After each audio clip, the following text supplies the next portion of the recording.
কি রে ছোট লোকের বাচ্চা, তুই নাকি গরিবের রবিনহুড হয়েছি? আমার লোকেরা পথ ব্লক করার পরেও কোন সাহসে গাড়ি নিয়ে রাস্তায় নেমেছিস? মানুষটার অল্প সময় হলো হয়তো বা মরেই যেত, তাই তাকে নিয়ে হসপিটালে দিয়ে এসেছি। এই কুত্তার বাচ্চা, আমার মুখের উপরে কথা বলিস আবার? একে তো ভুল করেছিস, এখন আবার? এই, তোরা বেটাকে নিয়ে গিয়ে জীবনের তরে শিক্ষা দিয়ে দিবি। একটা হাত আর একটা পা যেন অচল হয়ে যায়। মাহির কথা মতো ওরা আমাকে নিয়ে যায়, নিয়ে গিয়ে একটা রুমে বন্দি করে রাখে। তারপর তারা চলে যায়। কিছু সময় পর আবার ফিরে আসে গরম একটা লোহার টুকরো নিয়ে। ছেলেটা গরম লোহার টুকরোটা নিয়ে সোজা আমার পা বরাবর বাড়ি মারে। এত জোরে বাড়ি মারে, আমি ও মা গো বলে বাবা গো বলে চিৎকার করে উঠি। তারপর আবার হাতের ওপরে বাড়ি মারে, সাথে সাথে হাতটা মট করে ভেঙে যায়। স্পষ্ট বুঝতে পারছিলাম হাতটা ভেঙে গেছে। সারের মতো চেঁচাতে আরম্ভ করি, মনে হচ্ছে যেন জানটা বের হয়ে যাবে। তারপর তারা আমাকে নিয়ে রাস্তার মধ্যে ফেলে রেখে চলে আসে। আমি মাটিতে গড়াগড়ি করছি, কেউ আমার সাহায্যের জন্য এগিয়ে আসছে না। কলেজের গেট দিয়ে ঢুকবো, এমন সময় দেখি কয়েকটা মেয়ে মিলে একটা ছেলেকে উদুম কেলানি খেলাচ্ছে। ভাবতেছি একবার গিয়ে দেখবো কি হয়েছে। পরে আবার ভাবলাম না, না যাওয়াই ভালো। কেননা নিজেকে আর ভেজালে জড়াতে চাই না। এমনিতেই ভেজাল ভেজাল করে জীবনটা বরবাদের দিকে ঠেলে দিয়েছি। আর না, আর তার চেয়ে বড় কথা, কলেজে আজ আমার প্রথম দিন। এখানের পরিবেশ সম্পর্কে আমার কোনো ধারণাও নেই।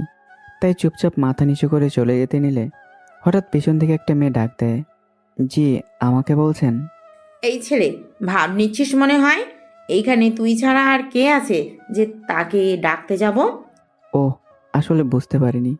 জি বলুন, কি বলবেন? তবে নিজের মোটা মাথাটা দ্বারা বুঝে নিয়েছি মেয়েটা আমাকে কেন ডেকেছে। মেয়েটার হাতে একটা সিগারেট। 100% শিওর মেয়েটা আমাকে র্যাগিং করার জন্য ডেকেছে। কলেজে নতুন মনে হয়। আমি, জি, কলেজে আসার আগে নিয়মকানুন সম্পর্কে ধারণা নিয়ে আসিসনি যে কলেজের সিনিয়রদের সম্মান করতে হয়? আমি আসলে সরি, বুঝতে পারিনি। বুঝতে পারিসনি বললে তো আর হবে না। ভুলের জন্য তো তোকে শাস্তি পেতে হবে। মানে মানে শাস্তি কেন পেতে হবে?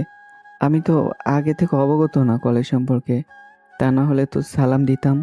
এই ছেলে, আবার মুখে মুখে তর্ক করছিস? একে তো ভুল করেছিস, তার উপরে আবার মুখের উপরে কথাও বলছিস। তোর ডবল সাজা প্রাপ্য। আমি মাথা নিচু করে আছি, কারণ কলেজ আজ আমার প্রথম দিন। আর প্রথম দিন এসে কোনো ঝামেলায় জড়াতে চাই না। এই নে ধর একটা কাগজ। যা, এটাকে খুলবি না। সোজা ওই যে জিন্স পরা একটা মেয়ে দেখছিস, তাকে গিয়ে এটা দিয়ে আসবে। আমার হাতে দিয়েই আমি কথা না বাড়িয়ে কাগজটা হাতে নিয়ে মেয়েটার কাছে চলে গেলাম। এই যে আপু। কিরে, কি হয়েছে, ডাকলি কেন? মেয়েটা পিছনে ফিরেই, একটা আপু আপনাকে কাগজটা দিতে বললো। মেয়েটার হাতে কাগজটা দিয়ে চলে আসতে ধরলাম, এমন সময় মেয়েটা আবার ডাক দিল। এই ছেলে, এদিকে আয়। কাছে যেতেই মেয়েটা আমার গালে কষে কয়েকটা থাপ্পড় বসিয়ে দিল। পুরো কলেজ তো আমার দিকে হা হয়ে তাকিয়ে আছে। এই তো সাহস তো কম না, তুই আমাকে লাভ লেটার দিস? তুই জানিস আমি কে? আমি চুপ করে আছি। কি? Love letter? কিছুই তো মাথায় কাজ করছে না। আপু, আমি তো আপনাকে লাভ লেটার দিইনি, আর কাগজে কি লেখা ছিল সেটাও জানি না। ওই যে আপুটা আপনাকে দিতে বলল। মেয়েটা আরও কয়েকটা থাপ্পড় লাগিয়ে দিল আমার গালে। আমি তো মেয়েটার থাপ্পড়কে হাবলার মতো ঠায় দাঁড়িয়ে আছি। দাঁড়া, লাভ লেটার দেওয়ার মজা বুঝাচ্ছি তোকে। ফোনটা বের করে কাকে জানি ফোন দিল। ইতিমধ্যে কয়েকটা ছেলে এসে হাজির। এই ছেলে আমাকে লাভ লেটার দিচ্ছে, এবার তোরা কি করবি কর। একটা ছেলে এসে সোজা আমার কলার ধরে জোরে টান মারলো। সাথে সাথে আমার শার্টের বোতাম কয়েকটা ছিঁড়ে মাটিতে পড়ে গেছে। তোর কত বড় সাহস, তুই মাহি ম্যামকে লাভ লেটার দিস, যেখানে আমরা ওনার নাম পর্যন্ত মুখে নিই না? ভাইয়া, বিশ্বাস করেন, আমি জানি না এতে কী লেখা ছিল। একটা আপু ওনাকে এটা দিতে বললো। এত কিছু আমি জানি না, কথা হচ্ছে তুই মাহি ম্যামকে লাভ লেটার দিয়েছিস, এখন তোর কি হাল করি তুই দেখ। বলেই ছেলেটা আমাকে মারতে শুরু করলো। সাথে আরও কয়েকটা ছেলেও দৌড়ে এসে ছেলেটির সাথে তাল মিলিয়ে আমাকে মারতে আরম্ভ করলো। আমি তো মাটিতে পড়ে মার খেয়ে যাচ্ছি। এই হয়েছে, থাম। যা এবার তোরা, বাকিটা আমি দেখে নিচ্ছি। ছেলেগুলো আমাকে মেরে চলে গেল। আমি মাটিতে পড়ে আছি। মাহি আমার সামনে এসেই, শোন, এটা হচ্ছে তোর সাজা। আর তোর কোনো দোষ নাই, এটাও আমি জানি, কিন্তু তোকে মারলাম কেন জানিস? আশা করি জানিস না। তোকে মারার কারণ হচ্ছে এই মাহিকে, সেটা চিনে নে। কলেজের সবাই আমার কথায় উঠে বসে। আমার মুখের উপরে কথা বলার মতো দুঃসাহস কারো হয় নাই এই কলেজে। এই কলেজ কেন, থাক, আর বেশি কিছু নাই বা বললাম, কলেজে থাকলে এমনিতেই জেনে যাবি আমি কে। ভবিষ্যতে যেন কখনো বড় গলায় আমার সামনে কথা বলার মতো দুঃসাহস না করিস, সেটার জন্য মেডিসিন দিলাম। খালি তুই না, নতুন কেউ আসলে কলেজে তাকেই এমন মেডিসিনটা দিই। যে মেয়েটা আমাকে কাগজটা দিছে সেই মেয়েটা মাহির কাছে আসে আর দুজনে মিলে হাসতে আরম্ভ করে। তারপর ওরা চলে যায়। কোনো মতে আমি মাটি থেকে উঠে চুপচাপ করে ক্লাসরুমের দিকে রওনা দিলাম। লজ্জায় মাথা তুলতে পারছি না। পুরো কলেজের সামনে আমায় মারল। যে আকাশ একবার ডাক দিলে পুরো শহর ভেঙে লোকজন আসবে, সে আকাশকে মাটিতে ফেলে মেরে চলে গেল। থাক, নতুন করে আর কিছু বললাম না। ক্লাসরুম খুঁজে পাচ্ছি না, তাই একজনের কাছে জিজ্ঞাসা করলাম, ভাইয়া ক্লাসরুমটা কোন দিকে? চলো আমি দেখিয়ে দিচ্ছি, আমিও একই ক্লাসে যাব। ছেলেটার সাথে ক্লাসরুমের দিকে যাচ্ছি। ছেলেটা বলে উঠল, আমার নাম আসিফ, তোমার নাম কি? আকাশ। আসলে কিছু মনে করিও না, তোমার সাথে যা হয়েছে সবটাই দেখেছি, কিন্তু কিছু বলার মতো ক্ষমতা নেই।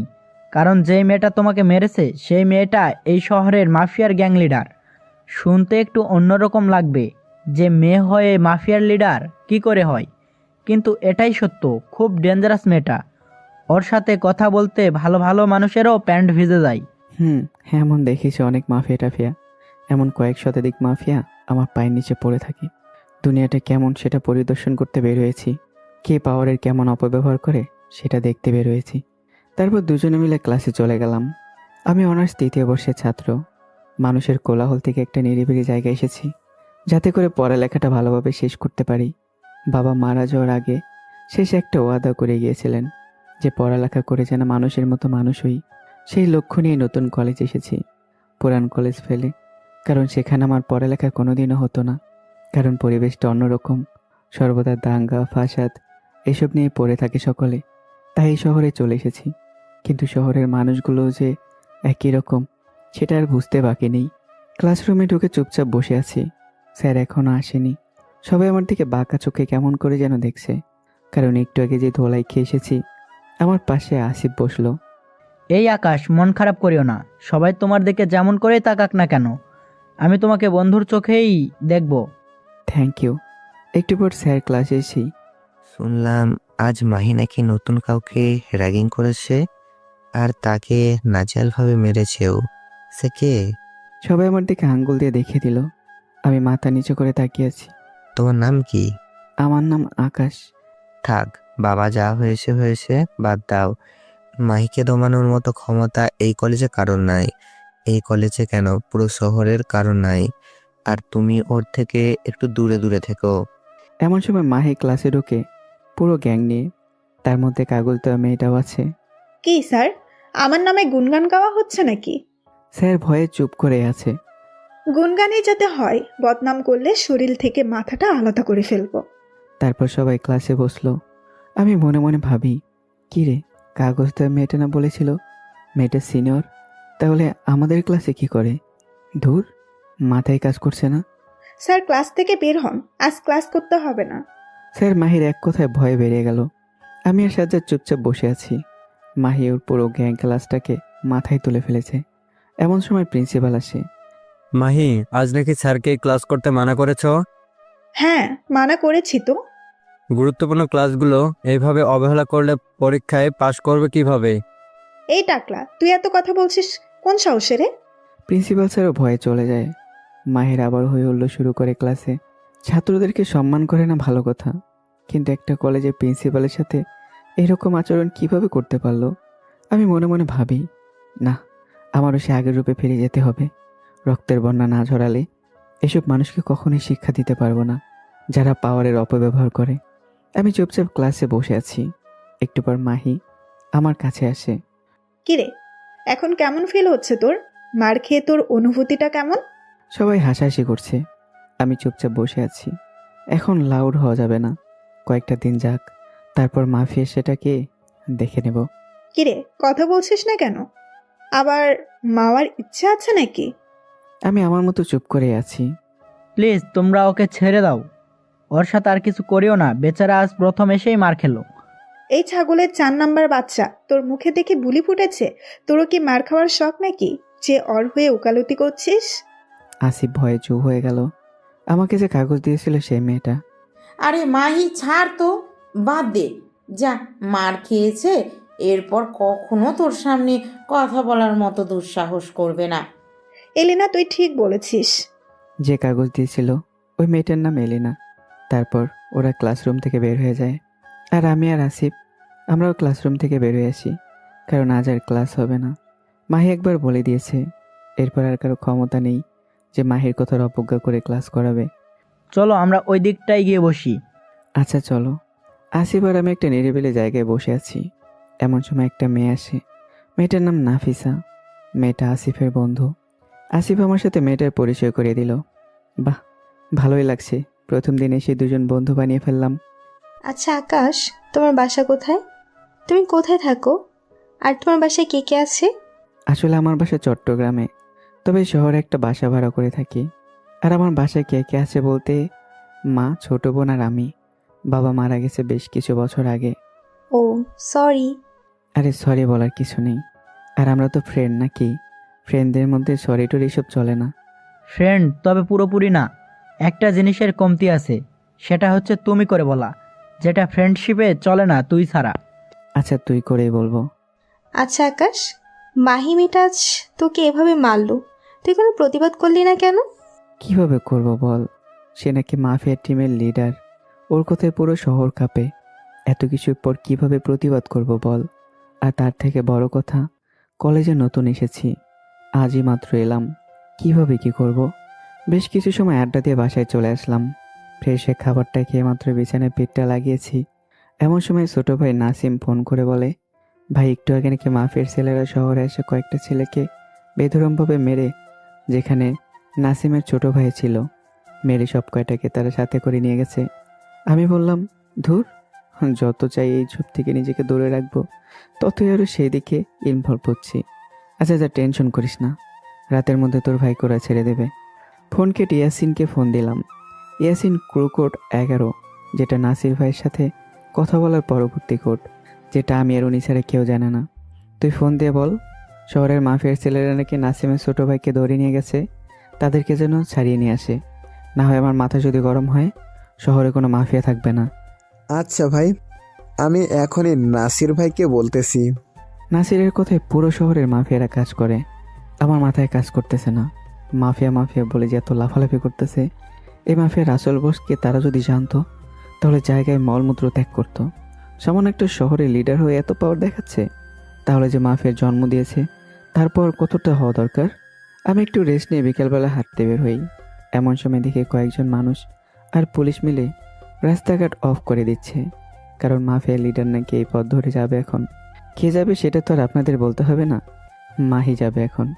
আমিও তাই আমজনতার মতো রাস্তার এক পাশে চুপচাপ দাঁড়িয়ে আছি। হঠাৎ নজর পড়ল একটা গাড়ির মধ্যে একটা রোগী আটকা পড়েছে, যাকে হসপিটালে নিয়ে যাচ্ছিল। কিন্তু মাহি আসবে দেখে সব গাড়িগুলো সাইড করে দিয়েছে। রোগীটার অবস্থা খুব খারাপ, এমার্জেন্সি হসপিটালে না গেলে হয়তো এখানে এসে দম ছেড়ে দেবে। এবার আর চুপ থাকতে পারলাম না, দৌড়ে গেলাম গাড়িটার কাছে। গাড়ির কাছে গিয়ে ড্রাইভারকে বললাম গাড়ি স্টার্ট দিতে, কিন্তু সে ভয়ে না বলল। আমি বললাম কোনো সমস্যা হবে না, আমি আছি আপনার সাথে। না, আমি প্রাণে মরতে চাই না, মাফিয়ার লোকেরা অনেক ডেঞ্জারাস। এই আপনি গাড়ি থেকে নামেন, আমি গাড়ি চালাচ্ছি। সে রাজি হয় না। এবার আমার রাগ উঠে গেল, কলার ধরে ওকে গাড়ি থেকে নামিয়ে নিজেই গাড়ি নিয়ে হসপিটালের উদ্দেশ্যে রওনা দিলাম। কাউকে দেখার সময় নেই, আগে মানুষটার যান বাঁচানো ফরজ। হসপিটালে পৌঁছেতেই মাত্রই বের হলাম। এমন সময় কয়েকজন ছেলে এসে আমাকে জোরপূর্বক তাদের সাথে নিয়ে গেল। এই ছেলেরা, কে তোমরা? আর তোমরা আমাকে কোথায় নিয়ে যাচ্ছ?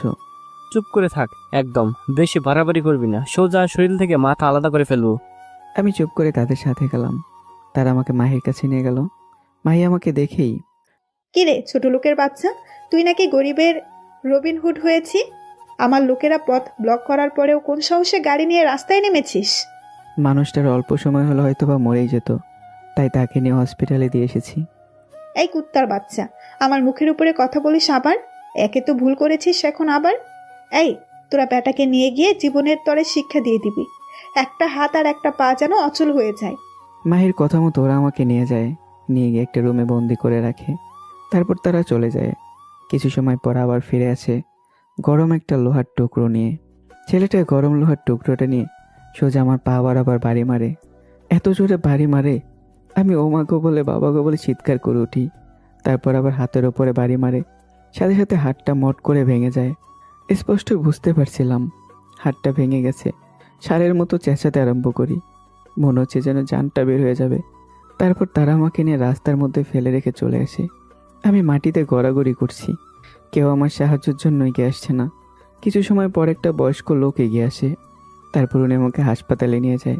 হাসপাতালে গিয়ে আমার জ্ঞান হারিয়ে ফেলি। আজ 1 সপ্তাহ পর আমার জ্ঞান ফিরে আসে। জ্ঞান ফেরার পর যা দেখতে পাই, পুরো মাথা যেন ভো ভো করে ঘুরতে আরম্ভ করলো। পুরো হাসপাতালে ছেলে পেলে দিয়ে ভরে আছে, সবার মাথায় তো আগুন উঠে গেছে। আমার এই অবস্থা দেখে আমার জ্ঞান ফিরেছে শুনতে পেয়ে সকলে এসে হুমড়ি খেয়ে কান্না করতেছে যে আপনি ঠিক আছেন তো ভাই, আপনি কেমন আছেন, আপনি ভালো আছেন তো। এক একজন পাগল হয়ে গেছে। আরে পাগল, তোরা কান্না করতেছিস কেন? দেখ আমি ঠিক আছি, আমার কিচ্ছু হয়নি। তবুও তারা মানতেছে না। ডক্টর আমাকে 1 মাস বেড রেস্ট দিল। ছেলে পেলের জন্য হসপিটালের বাইরে কোনো মানুষ ঠিক মতো আসা যাওয়া করতে পারতেছে না। এত মানুষ আসছে আমাকে দেখতে। তারপর আমাকে সবাই নিয়ে গেল, ভালো একটা হোটেল বুক করলো, সেখানে থাকার ব্যবস্থা করলো আমার। আর বাসায় কেউ এসব কিচ্ছু জানে না, মা জানলে তো সোজা স্ট্রোক করবে। সবাইকে চলে যেতে বললাম, কিন্তু কেউ কোনো কথা শুনছে না। ওদের একটাই কথা, আমাকে যারা মেরেছে ওদের রক্ত দিয়ে গোসল না করে ওরা কেউ এখান থেকে যাবে না। তাও অনেক বুঝিয়ে শুনিয়ে তাদের পাঠালাম। তবে কয়েকজন আমার সাথে রয়ে গেছে, নাসিম, ইয়াসিন। ওদেরকে হাজার মানা করলে ওরা যাবে না, তাই আর জোরও করিনি ওদের। আচ্ছা নাসিম, তোর ছোট ভাইকে ছেড়েছে? ভাই রাতের আগেই ছেড়ে দিছে। কথা বলতেছে এমন সময় নাসির ভাই এসে হাজির। নাসির ভাই বলতে শহরের মাফিয়া টিমের আসল লিডার। সে এসেছে আমার এই অবস্থা শুনে। নাসির ভাই তো পাগল হয়ে গেছে আমার এই অবস্থা দেখে। আকাশ ভাই, আপনার এই অবস্থা করলো কি? একবার খালি মুখ দিয়ে নামটা বের করেন, ওকে মেরে ওর শরীরের সমস্ত অঙ্গ প্রত্যঙ্গ টুকরো টুকরো করে শহরে আলাদা আলাদা স্থানে ফেলে রেখে আসবো। মনে মনে বললাম, না, নাম বলা যাবে না, কারণ আমি মুখ দিয়ে যদি একবার নাম বের করি, সেটা আর যেই হোক, নাসির ভাই সত্যি ওদেরকে কেটে টুকরো টুকরো করে ফেলবে। আর ওইসব ছেলে পেলের জন্য আমি একা এনাফ। ওদের শায়েস্তা করতে ছেলে পেলে দরকার হবে না। আর তার চেয়ে বড় কথা, ওদেরকে আমি নিজ হাতে শাস্তি দেব। না নাসির ভাই, কে বা কারা করেছে জানি না, ছেলেগুলোকে এর আগে কখনো দেখিনি। আকাশ ভাই, আপনি চিন্তা করবেন না, যে বা যারা এই রূপ করেছে তাদের ধরে এনে আপনার পায়ের সামনে হাজির করব। তারপর নাসির ভাই আরও বেশ কিছু সময় কথা বলে চলে গেল। দুপুরে খাবার সময় হয়ে এসেছে প্রায়। খাবার খেয়ে ওষুধ খেয়ে নিলাম। একটু রেস্ট করা দরকার, কিন্তু রেস্ট করার আগে কয়েকজন যারা আছে তাদেরকে রুম থেকে একটু বের করতে বললাম, ইয়াসিন বাদে। সবাই বের হয়ে গেল। শোন ইয়াসিন, কি বলি মন দিয়ে শুনবি। হ্যাঁ ভাই বলেন। আমি যদি চাই যারা আমাকে মেরেছে তাদেরকে মেরে ফেলতে, সেটা আমার জন্য 2 মিনিটের চেয়েও কম সময় লাগবে। খালি একবার নাসির ভাইকে নামগুলো বললেই হবে। কিন্তু আমি নাসির ভাইকে বলিনি, কারণ ওদেরকে আমি নিজ হাতে মারবো। আর ছেলেগুলো হচ্ছে মাফিয়া টিম, যেটা শহরে আছে, ওই গ্যাংয়ের ছেলে পেলে। শোন, আর শহরের মাফিয়ার দায়িত্বে আছে হচ্ছে মাহি নামের একটা মেয়ে। ওর লেফট হ্যান্ড এবং রাইট হ্যান্ড 2টা ছেলে আছে। ওদেরকে গিয়ে তুলে নিয়ে আসবি। ওরাই আমার সাথে এরূপ আচরণ করেছে। যত ছেলে লাগে নিয়ে যাবি, কিন্তু কাউকে বলবি না ওদেরকে কেন তুলে নিয়ে আসছিস। কেউ জিজ্ঞাসা করলে বলবি আকাশ ভাইয়ের অর্ডার। আচ্ছা ভাই, আপনি একটু শুয়ে রেস্ট করেন। বিকালবেলা আপনার চোখ খোলার আগে ছেলে 2টা আপনার সামনে থাকবে। আরে না না, এটা হোটেল, এখানে কোনো হাঙ্গামা করার দরকার নেই। শহরের আড্ডাখানা আছে, সেখানকার পিছনে যে স্টোর রুমটা আছে ওখানে বেঁধে ফেলে আসবি। তারপর কি করতে হবে সেটা আমি বলে দেব। আচ্ছা ভাই। আচ্ছা যা। তারপর ইয়াসিন চলে যায়। আমি একটু ঘুমানোর চেষ্টা করলাম। বিকেলবেলা চোখ খোলার আগে দেখি ইয়াসিন এসে হাজির। কিরে, কাজ কত দূর? ভাই, মাল 2টাকে তুলে নিয়ে স্টার রুমে ফেলে রেখে চলে আসছি। এই যে নেন মাল 2টার ভিডিও। ইয়াসিন আসার আগে ওদের ভিডিও করে নিয়ে আসছে। কোনো সমস্যা হয়নি তো? ভাই কি বলেন, কি সমস্যা হবে? যাওয়ার আগে সবাই কোমরে গুজে মেশিন নিয়ে গেছি। গিয়ে ফার্স্টে ভালোই ভালোই বলছি আমাদের সাথে আসতে, কিন্তু মাল 2টা একটু পাওয়ার দেখাইছে, যেই এই সেই, কিন্তু সে জানে না আমরা তার বাপের অভাব। কি আর করার ভাই, যখন বাংলা ভাষায় বোঝাইতে পারি নাই তখন মেশিন কপালে ঠেকে তুলে নিয়ে আসছি। যা, এবার ফ্রেশ হয়ে নে। এভাবে দিনগুলো কাটতে লাগলো। মাহির লেফট হ্যান্ড এবং রাইট হ্যান্ড 2টা এখন স্টোরুমে বন্দি। পুরো শহর তামা তামা করে খুঁজে ফেলেছে শহরের মাফিয়ার লোকেরা, কিন্তু কেউ খুঁজে পায়নি ওই দুইটাকে। আমার প্ল্যান হচ্ছে আগে পুরোপুরি সুস্থ হই, তারপর ওদের ব্যবস্থা করব। আর কিছুদিন যাওয়ার পর পুরোপুরি সুস্থ হয়ে গেলাম। এবার সবকটার অবস্থা নাজেহাল করব। নাসিম আর ইয়াসিনকে নিয়ে স্টোর রুমে গেলাম, যেখানে মাল দুইটাকে বন্দি করে রেখেছি ইয়াসিন। আর ইয়াসিনকে আমি আগে বলে রেখেছিলাম আমি সুস্থ হওয়ার আগ পর্যন্ত যেন ওদের দেখভালের কমতি না হয়, কারণ কোরবানির গরু ভালো করে দেখভাল করতে হয়। ওদেরকে বাইরে রেখে আমি স্টোর রুমের ভেতরে গেলাম। গিয়ে দেখি মাল দুইটা আগে ইয়াসিন শিকল দিয়ে বেঁধে রেখেছে। আমাকে দেখে একজন বলে উঠল, এই তুই এখানে? তোকে না মেরে হাত পা ভেঙে রাস্তায় ফেলে রেখে চলে আসছিলাম, তুই এখনো মরিস নাই? বাপ কখন এত সহজে মরে নাকি কুত্তার বাচ্চা? বলে বুকের মধ্যে সচরে দিলাম লাথি মেরে। আমি বললে তোদের শরীর থেকে কলিজা কেটে বের করবে কে? হ্যাঁ, আর কার গায়ে হাত দিয়েছিস সেটা যদি জানতি তাহলে এক্ষুনি দম আটকে মারা যেতি। ইয়াসিন, সেলাই রেঞ্জ আর কাটার নিয়ে আয়। ইয়াসিন এসে সেলাই রেঞ্জ আর কাটারটা দিয়ে গেল। রেঞ্জ হাতে নিয়ে দুজনে পাওয়ার অবর সজোরে বাড়ি মারলাম। বাড়ি মারার সাথে সাথে হাড্ডিটা মট করে ভেঙে গেছে, সেটা স্পষ্ট নিজের কানে শুনতে পেলাম। দুজনেই ওমাকে বলে চিৎকার করে উঠল। এখন কেমন লাগে? তারপর আবার হাতের মধ্যে দিলাম বাড়ি। দুজনেই সারের মতো চিৎকার চেঁচামেচি করছে আর হাত জোর করে মিনতি করছে। এখন কেন? তখন মনে ছিল না কার সাথে পাঙ্গা নিচ্ছিস? বিশ্বাস করো, তুমি কে বা কি করো তা আমরা জানি না। লিডার অর্ডার করেছে তাই তোমার সাথে এই রূপ করেছি। প্লিজ আমাদের ক্ষমা করে দাও। না, তোদের কোনো ক্ষমা নেই। তারপর আমি কাটারটা হাতে নেই। তার আগে ছেলে দুইটার মুখের মধ্যে কাগজ গুঁজে দিই যেন চিৎকার করতে না পারে। তারপর কাটারটা দিয়ে ছেলে দুইটার বুকের মধ্যে লাগাতার পোজ দিতে লাগলাম। চিরচির করে রক্ত পড়ছে ছেলে দুইটার শরীর থেকে। শোন, আর অল্প সময় পর হয়তো তোদের জান চলে যাবে। তার আগে আমার পরিচয়টা তোদের দিয়ে দিই, হয়তো তোদের মরার জন্য আসান হবে। ছেলে দুইটার কানের সামনে গিয়ে কানে কানে নিজের আসল পরিচয়টা বলেই ছেলে দুইটার সাথে সাথে চোখ বন্ধ করে ফেলে আর সাথে সাথে দম আটকে মারা যায়। আমি ইয়াসিনকে ডেকে বললাম এই বডি দুইটাকে সিটি রোডে টাঙিয়ে রেখে আসতে, যাতে করে মানুষজন ওদেরকে দেখে। পুরো শহর তো হাহাকার লেগে গেছে। মাহবিয়া ছেলেদের এরকম বেধরম অবস্থা কে করলো? কার এত বড় বুকের পাটা? নাসির ভাইয়ের ছেলেরা তো পাগল হয়ে গেছে। মাহির তো পুরো মাথা খারাপ। যে করে হোক এই দুজনের হত্যাকারীকে খুঁজে বের করবেই। অন্যদিকে আমি দিব্যি ঘুরে বেড়াচ্ছি। আমার মনে হচ্ছে কিচ্ছুই যেন হয়নি। পরদিন আমি কলেজে যাই। আসিফ আর নাফিসা আমাকে দেখতে পেয়ে দৌড়ে আসে। কি রে আকাশ, এতদিন কোথায় ছিলি? আর একটা পারিবারিক কাজে আটকে পড়েছিলাম। এখন সব ঠিক হয়েছে তো? হ্যাঁ। আচ্ছা আকাশ, কিছু কি শুনেছিস? মাফিয়ার ছেলে দুইটাকে নাকি কে যেন মেরে শহরের সিটি রোডে টাঙিয়ে রেখে দিছে। হ্যাঁ, আমি একটু শুনেছি। কলেজে এসেছি পর্যন্ত সবাই একই কথা, ওই কথাগুলো কানাঘোষা করতেছে। চল, ক্লাসের সময় এসেছে, ক্লাসের দিকে যাই। তারপর তিনজন মিলে ক্লাসের দিকে যাচ্ছি। এমন সময় মাহির সামনাসামনি পড়ে গেলাম। মাহি তো আমার দিকে চোখ বড় বড় করে চেয়ে আছে। আমি সাইড কেটে চলে আসলাম। ক্লাস করছি এমন সময় কয়েকটা ছেলে ক্লাসরুমের মধ্যে এসে বলল মাহি নাকি আমাকে ডাকতেছে। আচ্ছা চলো। স্যারের অনুমতির কোনো প্রয়োজন নেই, কারণ মাহির কথা একবার যখন বলেছে সবাই তখন চুপ। নাফিসা তো ভয় শেষ। আকাশ প্লিজ একটু সেফ থাকিস, কখন কি করে বসে তোর সাথে। আরে টেনশন করিস না। তারপর ছেলেগুলোর সাথে মাহির কাছে গেলাম। মাহি সবাইকে চলে যেতে বলল। সবাই চলে গেল। এই ছেলে, তুই জীবিত হলি কি করে? দেখিস ওরা যা বললো যে তোকে মেরে হাড়গোড় গুঁড়ো করে দিয়েছে, ওদের কথা মতো তো তুই বাঁচার কথা না, কিন্তু বাঁচলি কি করে? আর একটা কথা, সেটা হচ্ছে তোকে কেমন যেন আমার সন্দেহ হচ্ছে। তোকে যারা মেরেছিল সে দুজনকে কারাচারি মেরে শহরের সিটি রোডে টাঙিয়ে রেখে আসছে। দেখেন, আপনার কোনো কথা জবাব দিতে আমি ইচ্ছুক নই। আর বড় কথা হচ্ছে আমি ভুল করেছি, তার জন্য তো মেরে হাত পা ভেঙে দিয়েছেন। এত শাস্তি দেওয়ার পরেও কি আপনার শখ মেটেনি? এই ছেলে বেশি কথা শিখে গেছিস মনে হয়। কথা যাই বলবো চুপচাপ শুনবি, না হলে জ্যান্ত মেরে পুঁতে ফেলবো। আমি চুপ করেই আছি। শোন, তোকে আমার সন্দেহ লাগছে। আমার ছেলেপেলেরা তোর উপরে নজরদারি করবে, মাথায় রাখিস। আচ্ছা। আবার ক্লাসে চলে গেলাম। ক্লাস করে বাসায় গেলাম। এভাবে আরও কয়েকটা দিন কাটলো। এই কয়েকদিনে লক্ষ্য করলাম মাহি যেন কেমন পরিবর্তন হয়ে গেছে। আমি কলেজ আসলে মাহি আমার দিকে ড্যাব ড্যাব করে চেয়ে থাকে। একদিন ক্লাস শেষ করে যাচ্ছিলাম বাসায়, এমন সময় মাহি ডাক দেয় আমাকে। হ্যাঁ বলেন। এই, তুই কি সিঙ্গেল? মানে বুঝলাম না। তুই কি কোনো রিলেশন করিস? না। এখানে এসে আমার পাশে বস। আমি কথা না বাড়িয়ে মাহির কাছে গিয়ে বসলাম। শোন, আজ থেকে তুই রোজ ক্লাস ছুটির পর এসে আমার সাথে এখানে এসে থাকবি। হঠাৎ মাহির নাম্বারে একটা ফোন আসে। যে ছেলে দুইটাকে যারা মেরে ফেলে দিয়ে গেছে তাদের একজনের সংবাদ পাওয়া গেছে। অপর পাশ থেকে কী বলছে কিছু শুনতে পারছি না, শুধু মাহির কথাই শুনছি।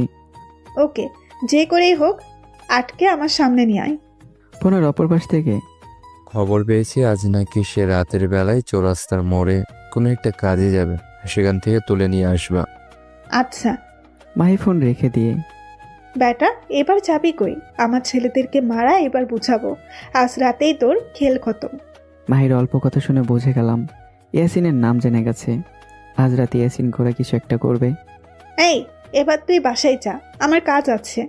আমি তাড়াতাড়ি উঠে বাসায় চলে এলাম। এসে ইয়াসিনকে ফোন দিলাম। ইয়াসিন ফোন রিসিভ করছে না। অনেকবার ফোন দিলাম তবুও রিসিভ করলো না। মাথা তো ঘুরতেছে আমার। আমি নিজে চালিয়ে নিজেই ফেসে গেলাম। এখন যদি ইয়াসিনকে খবর না দেওয়া হয় সে 100% শিওর বিপদে পড়বে। একটু পর দেখলাম ফোনটা বাজছে। ফোনের দিকে তাকাতে দেখলাম ইয়াসিন ফোন করেছে। ইয়াসিন, কোথায় তুই? ভাই, আমি তো একটা কাজে আসছিলাম। আচ্ছা শোন, যেখানে আছিস তাড়াতাড়ি আমার সাথে দেখা কর। ইয়াসিন তাড়াতাড়ি 30 মিনিটের মধ্যে আমার কাছে চলে আসলো। শোন, তোর নাম ওরা জেনে গেছে। তো ভাই, সমস্যা কি? আমি কি ওদেরকে ভয় পাই নাকি? আপনি থাকতে এই জমিনের বুকে কোন মানুষটা আমার গায়ে হাত দেবে এমন মানুষ এখনো পয়দা হয় নাই? হ্যাঁ, তোর কিছু করতে পারবে না। তবে এটা বলতো, আজ রাতে কি তোর কোথাও যাওয়ার প্ল্যান আছে? হ্যাঁ ভাই, চৌরাস্তার মোড়। ওকে, সমস্যা নেই। ওরা আজ রাতে কিছু একটা করবে। আর আজ রাতে আমি আমার আসল রূপ দেখাবো। খবর দে সব ছেলেপেলেকে। আকাশ মাহমুদ কি আজ পুরো শহরবাসী জানবে। ইয়াসিন সব ছেলেপেলেদেরকে খবর দেয়। গাড়ি করে শুধু আমার ছেলেপেলে শহরে আসতে থাকে। কম করে হলেও 1000-3 ছেলে আসে। সবার কোমরে আর্মস। কেউ কেউ আবার অমনিও আসে, যেটা রেট অফ ফায়ার, যেটা কয়েক কিলোমিটার দূর থেকে তার নিশানাকে তাক করতে পারে। ছেলেপেলে তো আজ পুরো ক্ষিপ্ত। কার এত বড় বুকের পাটা যা আকাশ মাহমুদের সাথে পাঙ্গা নেবে। তারপর সমস্ত ছেলেপেলেকে শহরের আড্ডা একত্রিত করে কে কোথায় থাকবে সেটা বলে দেই। ছেলেরা চৌরাস্তার মোড়ে জায়গায় জায়গায় ফিট হয়ে যায়। চৌরাস্তার মোড়ে যত বড় বড় দালান বা টাওয়ার আছে সব জায়গায় আমার ছেলেপেলেগুলো ফিট হয়ে আছে। আমি শুধু অর্ডার করব, আর সাথে সাথে রক্তের বন্যা বয়ে যেতে দেরি হবে না। অন্যদিকে শহরের মাফিয়ারা পুরো শহরের যত তাদের লোক আছে সবাইকে একত্রিত করে। উদ্দেশ্য একটাই, ওদের মেম্বারদের যারা হত্যা করেছে তাদের আজ মৃত্যুর চৌকার অবধি পৌঁছে দেবে। শহরে প্রায় কয়েক শতাধিক লোক আছে। সবাই একজোট হয়ে রাতের বেলায় আস্থার ইয়াসিনকে ধরবে। তারপর বাকি যারাও সাথী ছিল সবকটার নাম বের করে ওদেরকে মেরে ফেলবে। আর ওদেরকে লিড করতেছে নাসির ভাই, আর সাথে তো মাহি আছেই। ওদের নেতৃত্বে মাফিয়ার সকল মেম্বার আজ একত্রিত হয়েছে। নাসির ভাই জানে না ওদের জন্য আজ মৃত্যু অপেক্ষা করতেছে। নিজের পাতানো ফাঁদে সে নিজেরাই আটকে পড়বে, এই ধারণা কারণেই। বিকেল পেরিয়ে পেরিয়ে মাগরিব হয়ে আসে। আমার লোকজন সবাই যে যার জায়গা মতো ফিট হয়ে আছে। আর আমি বলে দিই ইয়াসিন আগে একা যাবে।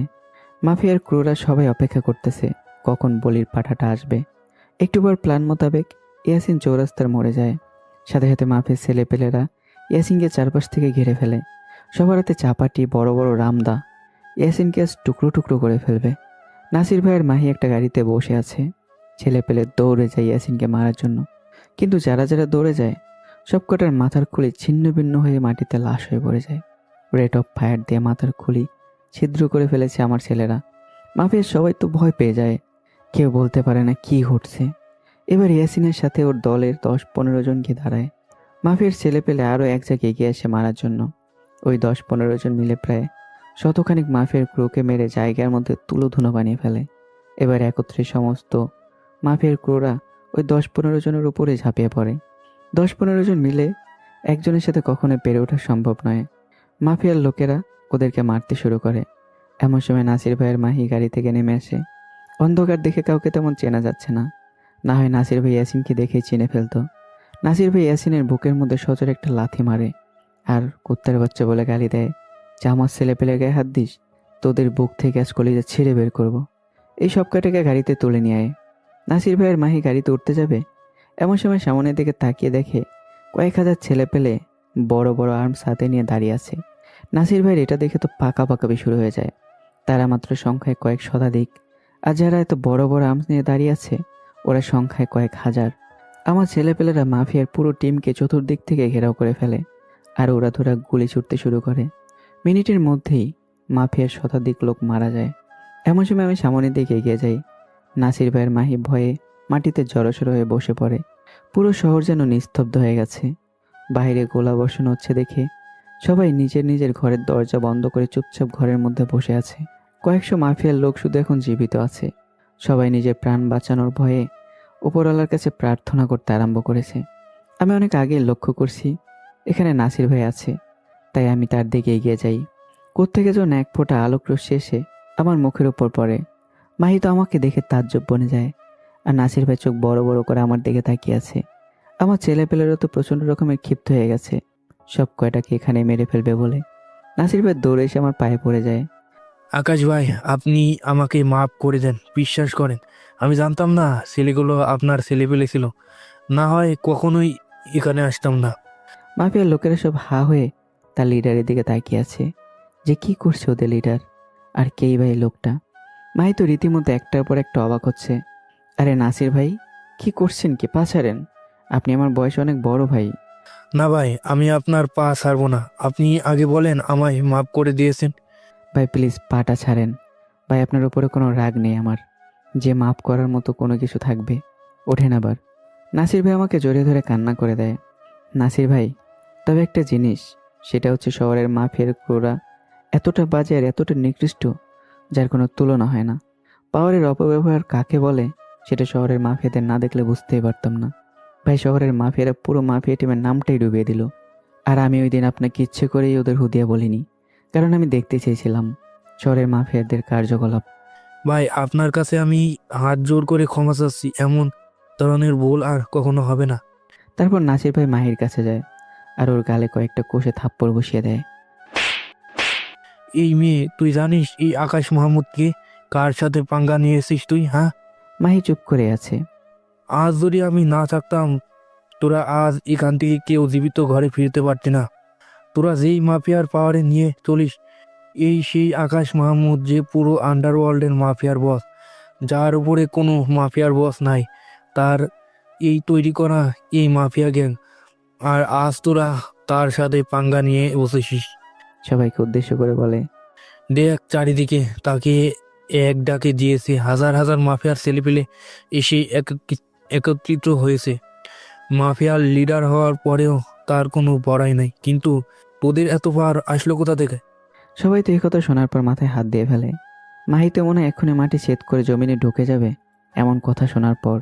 আমি সবার উদ্দেশ্যে বললাম, আজ থেকে কেউ যদি পাওয়ারের অপব্যবহার করেছ, সোজা তার জীবনটা কেড়ে নেব। আর এবারের মতো সবাইকে ক্ষমা করে দিলাম। আর এই যে লেডি মাফিয়া, আপনাকে চাইলে ওই দিনে মেরে মাটি চাপা দিয়ে দিতে পারতাম, কিন্তু তা করিনি, কারণ অপরাধ করলে তাকে সুযোগ দিতে হয় শুধরানোর জন্য।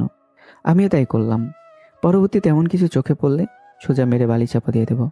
সেদিনের পর থেকে পুরো শহরবাসী আমাকে এক নামে চেনে গেছে, কিং অফ মাফিয়া। আর যাদেরকে মেরে ফেলা হয়েছে সবাইকে আমার ছেলেপেলেরা গুম করে ফেলেছে। একদিন পর আমি আবার আগের মতো করে ক্লাস করতে যাই। পুরো কলেজ যেন আমার দিকে হা হয়ে তাকিয়ে থাকে। আমি কে সেটা পুরো কলেজ জেনে গেছে। ক্লাস করে বাসায় যাব এমন সময় 1 ইয়ার সিনিয়র একটা মেয়ে আমার কাছে আসে আর আমার সাথে ফ্রেন্ডশিপ করতে চায়। হঠাৎ করে কোত্থেকে যেন মাহি এসে ঠাস করে থাপ্পড় মারে মেয়েটাকে। আমি তো হা হয়ে তাকিয়ে আছি মাহির দিকে। মেয়েটা থাপ্পড় খেয়ে মাহির ভয়ে সোজা হেঁটে চলে যায়। এই ছেলে, সমস্যা কি? হ্যাঁ, কই, কিসের সমস্যা? আমার তো কোনো সমস্যা নেই। তোমাকে না বলেছিলাম ক্লাস শেষ করে আমার সাথে বসে থাকতে? আর ওই মেয়ের সাথে কিসের ফ্রেন্ডশিপ? আমি মনে মনে ভাবলাম, কালকের পর থেকে মাহির কথা বলার ধরনটা অনেকটা পরিবর্তন হয়ে গেছে। কেন আমি তোমার সাথে বসে থাকতে যাব কেন? আর আমি কারোর সাথে ফ্রেন্ডশিপ করব না করব সেটা কি তুমি ঠিক করবে? এখন দুজনকে তুমি করে বলি। আমি বলেছি তাই আমার সাথে বসবা। হ্যাঁ, আর আমি ঠিক করব কে তোমার সাথে ফ্রেন্ডশিপ করবে। আসছে। মাহি আমার হাতটা ধরে জোর করে কালকের স্থানটাতে নিয়ে যায়। আমি তো পুরো হা হয়ে আছি মেয়েটার আচার আচরণ দেখে। দেখো, আমি যা বলি খোলামেলা বলি, ঘুরিয়ে পেঁচিয়ে বলার অভ্যাস নাই আমার। দেখো, আমি আমার ভুলের জন্য ক্ষমা চাচ্ছি। তুমি কে সেটা আমি জানতাম না, না জেনেই তোমার সাথে এত কিছু করে ফেলেছি। আমার কাজের জন্য আমি শরমিন্দা, কিন্তু একটা কথা যেটা অপ্রিয় সত্য, সেটা হচ্ছে এই কয়েকদিনে তোমার জন্য মনের কোনো এক কোণে জায়গা হয়ে গেছে। তোমায় হয়তো ভালোবেসে ফেলেছি, দেবে কি আমায় একটা সুযোগ? আরে আরে, মাথা কি খারাপ হয়ে গেছে নাকি তোমার? পাগলের মতো যা তা বলছো। ভালোবাসা কি এত সহজ? শোনো, আর যাই হোক না কেন, তোমার মতো মেয়েকে ভালোবাসা যায় না। কারণ তোমার মধ্যে মানুষত্বের কোনো ছিটে ফোঁটাও নেই। দেখে এসেছি এতদিন ধরে কলেজে কীরূপ আচরণ করেছো সবার সাথে, আর বিশেষ করে আমার সাথে যা করেছো সেটা তো কোনোদিনও ভুলবার মতো নয়। দেখো, তুমি তোমার মতো থাকো, আমি আমার মতো থাকবো। প্যারা দিতে আসবা না আমাকে একদম। গেলাম আমি, বলে আমি সেখান থেকে উঠে চলে আসি। এই আকাশ, শোনো প্লিজ। কে শুনে কার কথা? আমি তো চলে আসলাম, আর মাহি মনে মনে ভাবছে, কি মনে করেছিস তুই নিজেকে? তোকে আমি ভালোবাসতে যাব? হ্যাঁ, হয়তো তুই মাফিয়ার কিং, কিন্তু আমি কে সেটা তুইও জানিস না। তোকে জমের বাড়ি পাঠানোর জন্য আমাকে নিযুক্ত করা হয়েছে। তোকে জমের বাড়ি পাঠিয়েই আমি দম নিব। এতদিন সুযোগে ছিলাম মাফিয়ার আসল কিংকে সেটা জানার জন্য, কিন্তু কোনোভাবেই সন্ধান বের করতে পারছিলাম না। কিন্তু শেষমেশ এসে বলির পাঠা নিজেই ধরা দিল। কিন্তু ওকে যে লাইনে আনতে পারলাম না।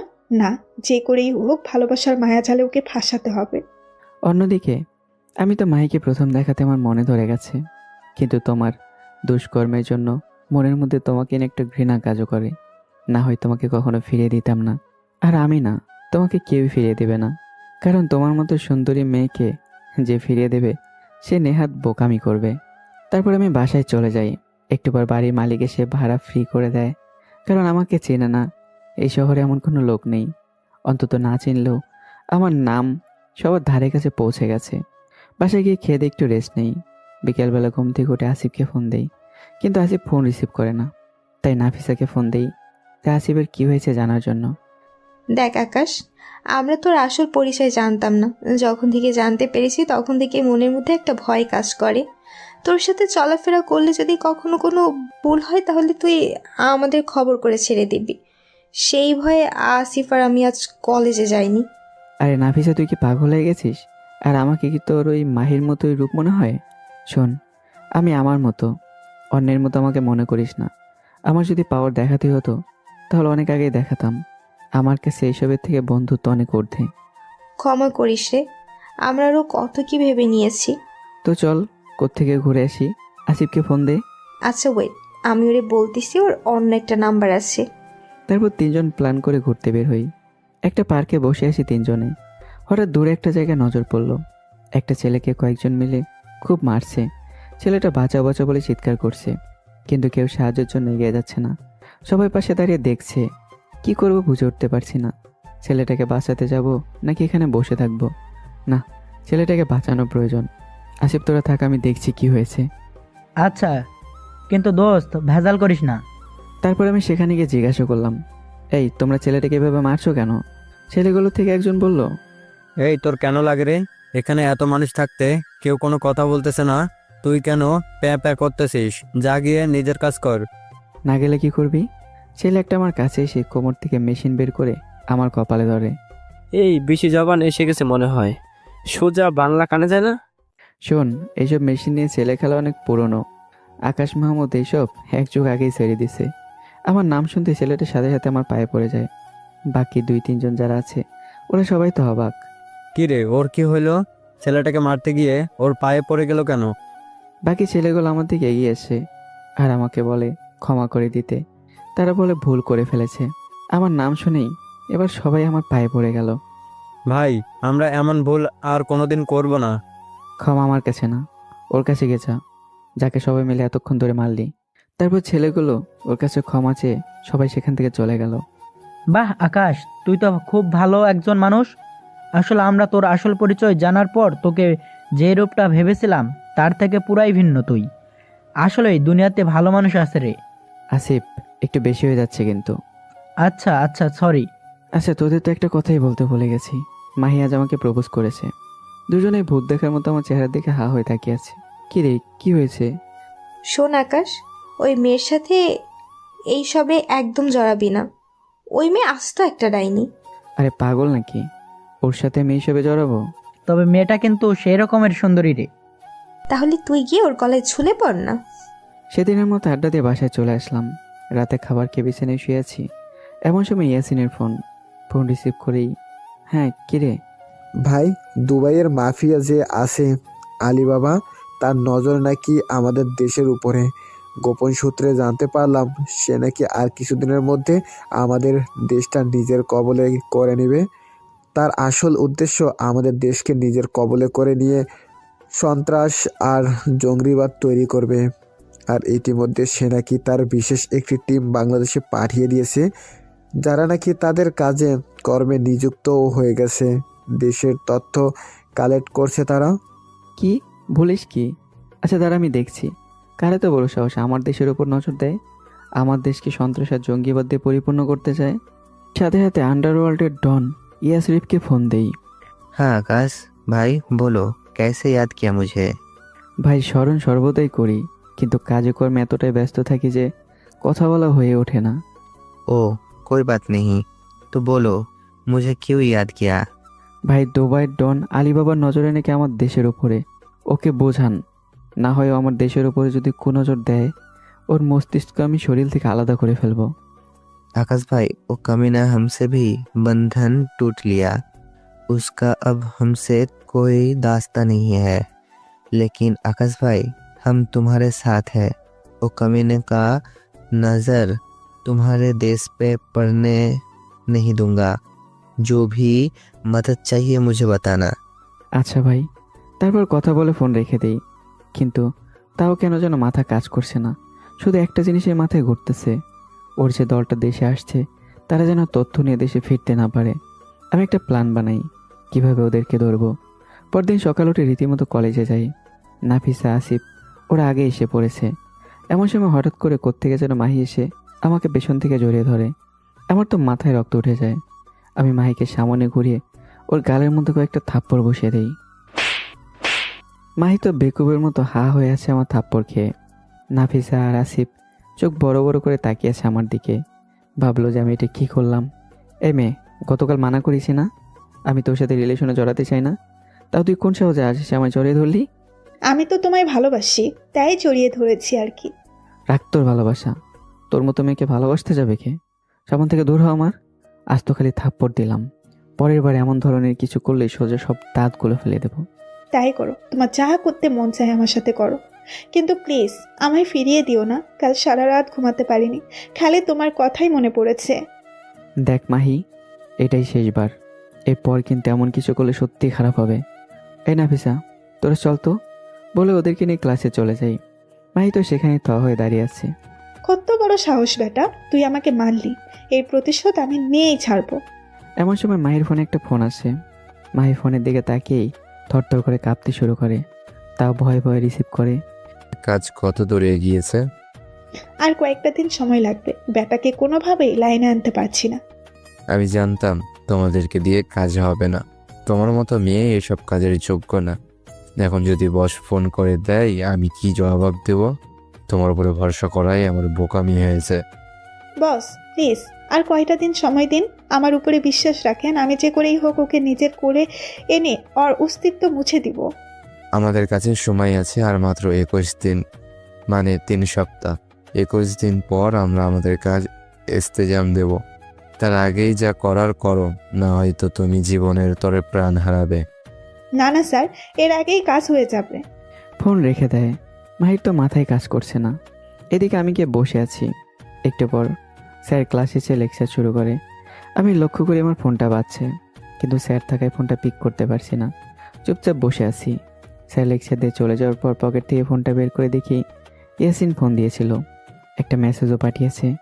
মেসেজটা চেক করে দেখি, ভাই, ওরা ৭০ জনের একটা টিম নিয়ে বাংলাদেশে এসেছে, যাদের মধ্যে ১৭ জন মেয়ে আর বাকি ৫৩ জন ছেলে। তারা শহরের আলাদা আলাদা স্থানে ছড়িয়ে ছিটিয়ে আছে। তাদের থেকে একজনের সন্ধান পেয়ে গেছি। আমি ইয়াসিনকে ফোন দিই, দিয়ে বলি, ইয়াসিন এখন একটা জায়গায় ঠিকানা দিয়ে দিচ্ছি। আচ্ছা ভাই। আমি আর ক্লাস না করে কলেজ থেকে বের হয়ে যাই। জায়গা মতো অপেক্ষা করছি। একটু পর ইয়াসিন আসে। জাসুসটাকে তুলে নিয়েছিস? না ভাই, ওর পিছনে লোক লাগিয়ে রেখেছি। ওর দ্বারায় বাকি আরও ২-১জনকে যদি ধরতে পারি। হ্যাঁ, গুড। শোন, রাতের মধ্যে তুলে নিবে ওকে। আর এই পুরো ঘটনার টিমের কাউকে শেয়ার করবি না যে আলিবাবা দেশে হামলা করবে। আচ্ছা ভাই। ইয়াসিন চলে যায় আর আমি নাসির ভাইকে ফোন দিয়ে সবটা খুলে বলি। সমস্যা নেই, স্লিপগুলো রেডি আছে, লাগলে খালি বলবেন। ওই আলিবাবার বাচ্চা দেশের মাটিতে পাও দিতে পারবে না, এমন নাজেহাল করব ওর অবস্থা। তারপর বাসায় চলে যাই। রাতের বেলা ইয়াসিন ৭০ জন জাসুস থেকে একটাকে তুলে নিয়ে আসে, যেটার ইনফরমেশন ওদের কাছে আছে। ওকে ধরে এনে রুমে বন্দি করে রেখেছে। ইয়াসিন শুরুতে ভালোই ভালোই বলে বাকি সতীর্থের নাম বলতে, কিন্তু সে কোনো মতেই স্বীকার করে না। ইয়াসিন 3rd ডিগ্রি দেয়, তাতেও মুখ খোলে না। তারপর ইয়াসিন আমাকে ফোন দিয়ে বলে, ভাই এত চেষ্টা চালাচ্ছি, সে মুখ খুলতে রাজি না। আচ্ছা তোরা থাক, আমি আসতেছি। একটা কাজ কর, গরম পানি কর আর মরিচের গুঁড়ো রেডি করে রাখ। আমি 30 মিনিটের মধ্যে সেখানে চলে যাই। ভাই সব রেডি। শুরু থেকে ভালোই ভালোই বলি বাকিদের নাম বলতে, কিন্তু বলে না। সে বলে, তোরা যাই করিস না কেন আমার মুখ থেকে কোনো কিছু বের করতে পারবি না। এত টর্চার করে নাম বের করতে পারলো না, ধরে নিয়ে আর পারবি না, মারতে মারতে মেরে ফেললেও না। আমি তখন বললাম, এখনই কি টর্চার করেছি? সবই তো মাত্র শুরু। ইয়াসিন গরম পানি নিয়ে আয়, আর সাথে যা রাখতে বলেছি সেটাও নিয়ে আয়। ইয়াসিন গরম পানি আর মরিচের গুঁড়ো বাটিটা নিয়ে আমার সামনে রাখে। আমি শরীর থেকে সমস্ত কাপড় চোপড় খুলে ফেলি আর মুখের মধ্যে একটা কাপড় গুঁজে দিই। ইয়াসিনের সাথে আরও একজন মিলে ও শরীর থেকে কাপড় খুলে নিয়ে মুখের মধ্যে কাপড় গুঁজে দেয়। আমি গরম পানির বালতিটা নিয়ে ফুটন্ত গরম পানিগুলো ও শরীরে ঢেলে দেই। গরম পানি ঢালার সাথে সাথে সে সাপের মতো মুচড়ি আরম্ভ করে। সারা শরীরে ফোসকা পড়ে গেছে ওর। ছেলেটা অজরে চেঁচাচ্ছে, কিন্তু গলাতে আওয়াজ বেরোচ্ছে না। আমি সোজা মরিচের গুঁড়োগুলো ও শরীরের মধ্যে ঢেলে দিই। ছেলেটা সহ্য করতে না পেরে চোখ দিয়ে পানি ছেড়ে দেয়। চোখের ভাষায় বলতে থাকে তার মুখ থেকে কাপড় সরিয়ে দিতে। সে সবটা স্বীকার করবে। যা, ওর মুখ থেকে কাপড় সরিয়ে ফেল। ইয়াসিন মুখ থেকে কাপড়টা সরিয়ে নেয়। ছেলেটা মিনতি সুরে বলতে থাকে, পানি? হাতের পাশে থাকা পানির বোতলটা ওর দিকে এগিয়ে দিই। সে ডকডক করে 2 লিটার পানি শেষ করে ফেলে। এবার সাথীদের নাম বল, না হয়তো বুঝে গেছিস আমি এখন কি করতে পারি। বিশ্বাস করুন, বাকি সাথীদের মধ্যে আমি কাউকে চিনি না, 2-1 ছাড়া। তাও যাদেরকে চিনি ওদের সাথে কিছুদিনের পরিচয়। কারণ বস আমাদের একজনকে এক জায়গা থেকে উঠিয়ে এনেছে। কারোর সাথে কারো পূর্বের পরিচয় নাই। আমাকে উঠিয়ে এনেছে কলকাতা থেকে। আমি জানি তুই সবারই নাম জানিস। ভালো ভালো নাম বল, না হয়তো আবার শুরু হয়ে যাব। মিথ্যা বলে পার পাবি না। বিশ্বাস করেন, আমি 2-1 চিনি। ইয়াসিন গরম পানির মধ্যে সুই ফুটিয়ে নিয়ে আয়। ইয়াসিন একটু পরে সুই নিয়ে আসে। আমি সেই সুই নিয়ে ছেলেটার রগের মধ্যে ঢোকাতে থাকি। ছেলেটা ব্যথার তাড়নায় চিৎকার করে মিনতি করছে আর বলছে, বিশ্বাস করুন আমি আর কারো নাম জানি না। আপনারা আমাকে মেরে ফেললেও এই কথাই বলবো। আমার কেন জানি মনে হচ্ছে ছেলেটা সত্যি বলছে। আচ্ছা বাকি 2 জনের নাম বল। আমার ফোনে তাদের ছবি আছে। এর আগে মিশনে একসাথে কাজ করেছিলাম, তাই ওদের কিছু পিক মোবাইলে আছে। ইয়াসিন ওর ফোন কোথায় রে? ভাই ফোন শব্দ করে রেখেছি, ওয়েট 1 মিনিটে এনে দিচ্ছি। ইয়াসিন ফোনটা এনে ছেলেটার হাতে দেয়। ছেলেটা ফিঙ্গার দিয়ে ফোন ওপেন করে যে 2 জনকে চেনে তাদের পিক দেখায়। আমি একজনকে চিনি না, কিন্তু 2 জনকে দেখেই তো আমার মাথায় যেন বাজ পড়ার মতো অবস্থা। এটা কি করে সম্ভব? এই তুই সত্যি বলছিস তো? তোদের টিমের মধ্যেও একজন? হ্যাঁ, সত্যি বলছি। ওকে, ওদের ব্যবস্থা করছি আমি। আর তোদের 70 জনকে লিড দিয়ে দেশে এনেছে কে? কেউ আনেননি, তবে বলেছে আমাদের একজন লিডার এ দেশে বহুকাল আগে থেকে বসবাস করে, সে সমস্ত কিছুর দেখভাল করবে। কিন্তু আমরা মিশনে এসেছি ঠিক, কিন্তু সেই লিডারকে এখনো দেখিনি। আমি তো দ্বিতীয়বারের মতো শক খাই। আমাদের দেশে বহুকাল আগে থেকে কেউ একজন থেকে আসছে মানে? আমার মাথা রীতিমতো কাজ করা বন্ধ করে দিয়েছে।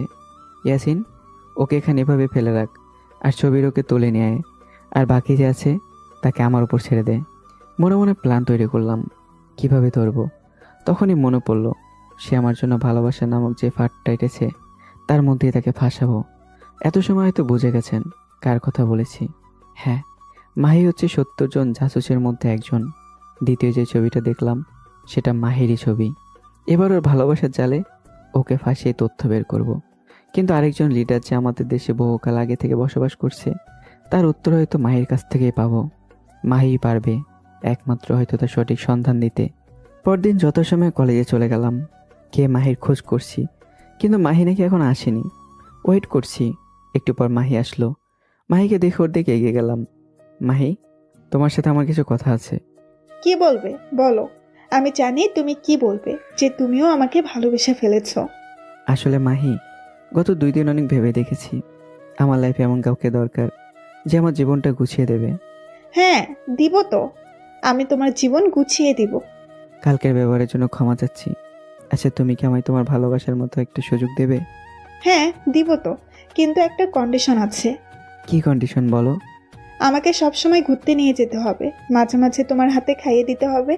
আমি হাজারো বায়না করব, সেগুলো তোমার পূরণ করতে হবে। হ্যাঁ, করবো তো তোমার সব বায়না পূরণ। তাহলে চলো, আজ ক্লাস করব না, তুমি আমায় দূরে কোথাও থেকে ঘুরিয়ে নিয়ে আসো। আচ্ছা চলো, দুজনে মিলে একটা পার্কে যাই। মাহি আমার কাঁধে মাথা দিয়ে চুপ করে বসে আছে। মাহির কেন জানি খুব শান্তি লাগছে। মনে হচ্ছে যেন আমার কাঠটা পরম শান্তির একটা স্থান। একটু পর ফুসকলা মামা তার স্টকটা ওপেন করেন। এই আকাশ, আমি ফুচকা খাবো। আচ্ছা চলো। তারপর আমি ফুচকা অর্ডার করলাম। এই, কি রে, তুমি খাবে না? না, আমার খেতে ইচ্ছে করছে না। আর এসব আমি একটু কম খাই, আমার ভালো লাগে না। আচ্ছা, তাহলে তুমি আমাকে খাইয়ে দাও, তোমার খেতে হবে না। আমি মাহিকে খাইয়ে দিচ্ছি। ইচ্ছে করছে না ওর মতো চলনো মেয়েকে নিজ হাতে খাইয়ে দিতে। ইচ্ছে করছে ফুচকার সাথে বিষ মিশিয়ে ওকে মেরে ফেলি। মাহি তো আপন মনে ফুচকা খাচ্ছে আর মনে মনে ভাবছে, আজ যদি আমি মিশনে না আসতাম, সত্যি তোমায় আমি ভালোবাসতাম। তোমার মতো মানুষ হয় না যে কিনা এত পাওয়ার থাকার সত্ত্বেও তার মাঝে সেই পাওয়ার নিয়ে কোনো গরিমা নাই।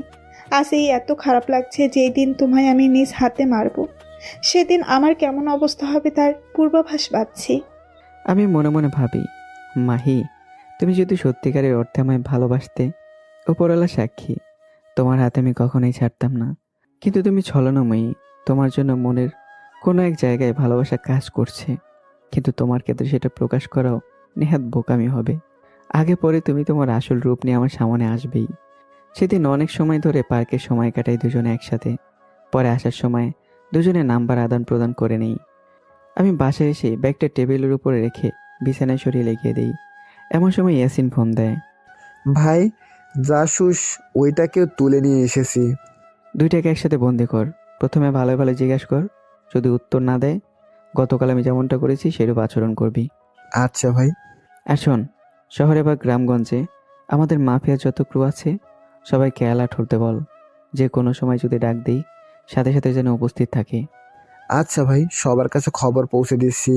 ইয়াসিন ভালোই ভালো জাসুস থেকে উত্তর চায়। সে প্রথমে না করে, পরে গতকাল যেই জাসুসটাকে আটক করেছে তার সামনে আনে আর বলে, দেখ, একবার যদি ভালোই ভালোই মুখ না খুলিস তাহলে তোদের হালে এমনটা করব। সে ভয়ে সব কিছু তারা স্বীকার করে। তার কাছে যত সন্ধান ছিল সব কিছু ইয়াসিনকে খুলে বলে। এদিকে আমি না খেয়ে ঘুমিয়ে পড়ি। বিকেলবেলা ঘুম ভাঙে ফোনের আওয়াজে। মাহি ফোন করেছে। আমার বাবুটা কি করে? এই তো ঘুমোচ্ছি। খাবার খেয়েছো? না, আসলে বাসায় এসে শরীরটা ক্লান্ত লাগছিল, তাই শরীর এলিয়ে দিয়েছি বিছানায়। কখন যে ঘুমিয়ে গেছি তা বলতে পারবো না। এই, কি বললা তুমি? এখনো খাও নাই মানে কি? যাও, এখন গিয়ে উঠে খেয়ে নাও। আচ্ছা বাবা, যাচ্ছি তো, এত রাগ করার কি আছে? চুপ থাকো, একদম কথা বলবা না। কত সময় হয়েছে এখনো না খেয়ে আছো, আর বলছো রাগ করতে না? আচ্ছা যাচ্ছি। আমি ফোন রেখে দিয়ে ফ্রেশ হয়ে নেই। তারপর বাইরে থেকে খাবার অর্ডার করে সেগুলো খেয়ে নেই। খেয়ে দিয়ে বিকেলবেলা জাসুস দুইটাকে যেখানে রেখেছে সেখানে যাই। ভাই, জাসুসটা ভয়ে সব বলে দিয়েছে। ওর কাছে যতটুকু তথ্য ছিল সবটাই বের করেছি। তবে বাকি আরও বহু মানুষ আছে যাদের কোনো অস্তিত্ব খুঁজে পাওয়া যায় নাই। সমস্যা নেই, পরের জন থেকে যা তথ্য বের করেছিস তাদের সব কটাকে আটক কর, দেখবি সব খবর পেয়ে যাবি। আমি আশরিফ ভাইকে ফোন দিই। আকাশ ভাই, হ্যাঁ বলো। ভাই, আপনাকে বলেছিলাম না ওই আলী বাবাকে বোঝানোর জন্য? आकाश भाई, वो कमीना मेरे बात मानने के लिए तैयार नहीं है। वो कमीना खुद को बहुत बड़ा डॉन समझने लगा है। ভাই আপনি বলেন এখন ওই শয়তানটাকে কি করব? करना क्या, लातों के भूत बातों में नहीं मानती। कमीने को सबक सिखाना पड़ेगा। এবার ওই আলী বাবা দেখবে খারাপ নজর দেওয়ার পরিণাম কতটা ভয়ঙ্কর হয়। এদিকে মাহি ফোন করে তার বসকে বলে, বস, আমি বলছিলাম না আর কিছুটা সময় দেন, বেটাকে লাইনে নিয়ে আসবো। দেখেছেন বেটাকে লাইনে নিয়ে এসেছি। গুড প্লে, চালিয়ে যাও, সময় মতো খেল খাদাম করে দিবা। আর মাহি, আমাদের কিছু জানুসের কোনো খবর এই পাচ্ছি না। প্রায় 10-12 জন জানুসের একই অবস্থা। আচ্ছা, আমি খবর লাগাচ্ছি। কি হয়েছে? আমি আসার সময় ইয়াসিনকে বলে আসি জাসুস দুইটাকে জমের বাড়ি পাঠিয়ে দিতে। ইয়াসিন জাসুস দুইটাকে মেরে একটাকে নদীতে ভাসিয়ে দেয়, আরেকটাকে টুকরো টুকরো করে শহরের বিভিন্ন স্থানে ছড়িয়ে ছিটিয়ে ফেলে রেখে আসে। এভাবে আরও 10 দিন অতিক্রম হয়ে যায়। মাফিয়া টিমের 70 জন জাসুস সব কয়টাকে আটক করে, তারপর একে একে সব করার কাম তামাম করে ফেলে।